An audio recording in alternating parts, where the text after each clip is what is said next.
So my book is about both flying and the resistance and challenges I faced when, for the first time, the airlines had to allow women in the cockpit. I got my college degree, and so now I was able to go on with the airlines. So this was 1975.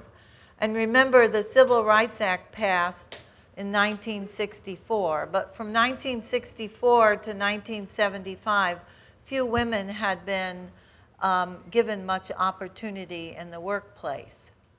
So 1975 is when that all changed. And there's a few reasons for that. A lot of grassroots organizations, like National Organization for Women, had campaigned a lot, put a lot of pressure on, not only on corporations, but on Congress. And then we also had the end of a recession. 1975 was the end of a recession. So there was going to be hiring, and women wanted to make sure that other women got opportunity. So 1975 is now called the Quiet Revolution. And if you think about it and look back from 1975 to today, we have had a revolution in opportunity for women. So that's really when the airlines started to hire. And some of the guys who had been kind of mentors to me said, you ought to go put in an application. But other people said, no, the airlines are never going to hire women. So I sent out a bunch of resumes, and I said that the first airline that would hire me, I would go with them. And this was Hughes Airwest. This is the F-27. And I went out to Phoenix, and I was the first woman out there. And I did know that there would be a period of adjustment. And I did plan on using the same strategy back in Florida that I had used it to gain acceptance back there, because it wasn't easy. And a lot of the guys, like when I was flying out of Corrosion Corner, one place that I flew had 7 airplanes and like 20 crews, and most of the guys said they wouldn't fly with me. But over time, they said that they would. So I worked extra hard and had a great attitude and thought it would be enough for the airline also. And sometimes it was. This was a fun airplane. This is a prop jet. And we used to fly this. Here's our route system. We would fly up and down the west from Canada to Mexico.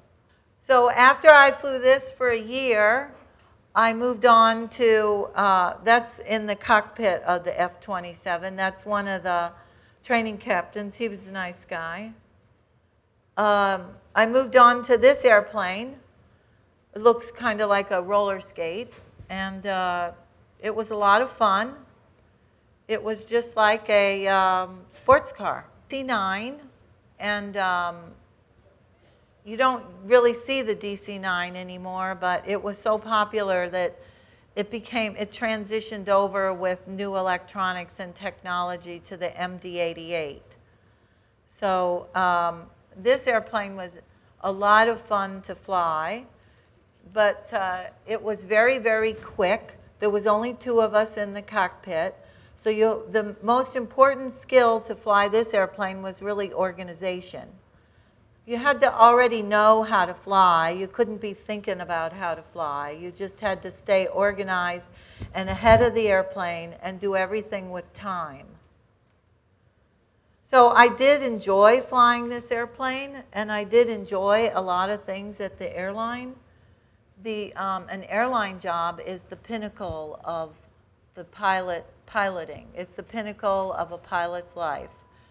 The airlines have the best flying, the best training, the best maintenance, the best pay.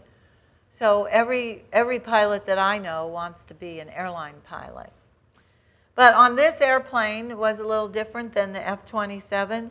I did run into some of the guys that really didn't want women pilots. And there was a lot of talk that some people feared that there would be 50% women in 10 years.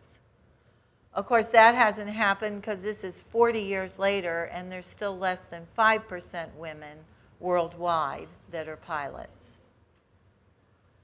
So this is the uniform that I picked. There wasn't any uniform, so they let me design a uniform. So this is it. And this is the last airplane that I flew with Hughes Airwest. This is the 727. I did enjoy this airplane a lot. But again, a lot of the captains were very senior, and the amount of covert and overt discrimination that I had to endure was a little more than I could handle. And year after year, it didn't change. There was an awful lot of covert discrimination, so it wasn't really obvious to me, but it wore me down after a while. So they say that love is never enough, and I did find that to be true, that my love of flying could not overcome the hostile work environment that I too often had to work in.